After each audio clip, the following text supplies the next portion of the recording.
আল্লাহ তাআলা বলেন আমি হযরত নূহ আলাইহিস সালামকে তার জাতির নিকট প্রেরণ করলাম।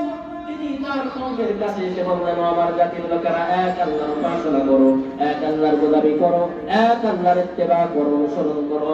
তিনি ছাড়া কোনো ইলাহ নাই, কোনো মাবুদ নাই।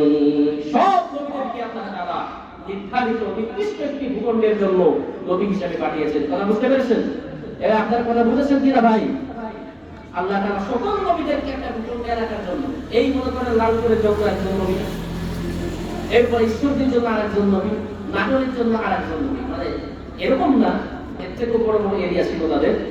এভাবে এলাকা ভিত্তিক আমি বোঝাতে চাচ্ছি, একটা ভূখণ্ড ভিত্তিক আল্লাহ তাআলা একটা নবী পাঠিয়েছে।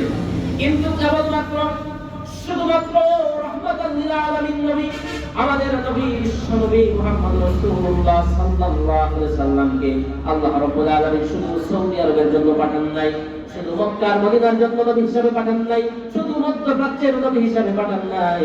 রব্বুল আলামিন বলেন, ওয়া মা আরসালনাকা ইল্লা রাহমাতাল লিল আলামিন, রহমতে আলম নবী নূরে মুজাসসাম।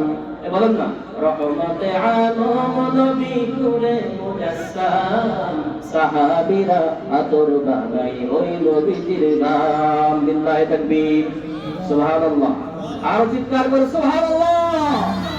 নবী সাল্লাল্লাহু আলাইহি সাল্লামের তার সৌন্দর্য আল্লাহ তাআলা কিভাবে বৃদ্ধি করেছিলেন নবীজি আমরা জানি না। নবীজি সাল্লাল্লাহু আলাইহি সাল্লাম যখন ঘামতেন, সাহাবীরা ছোট্ট ছোট্ট বোতল শিশি দিয়ে নবীজির ঘাম মোবারক এভাবে করে তারা শিশির মধ্যে নিয়ে রাখতো, আর তারা আতর হিসাবে, স্প্রে হিসাবে, পরিস্থিতি হিসাবে, আতর হিসাবে, পারফিউম হিসাবে এই ঘামকে ব্যবহার করতো। সুবহানাল্লাহ।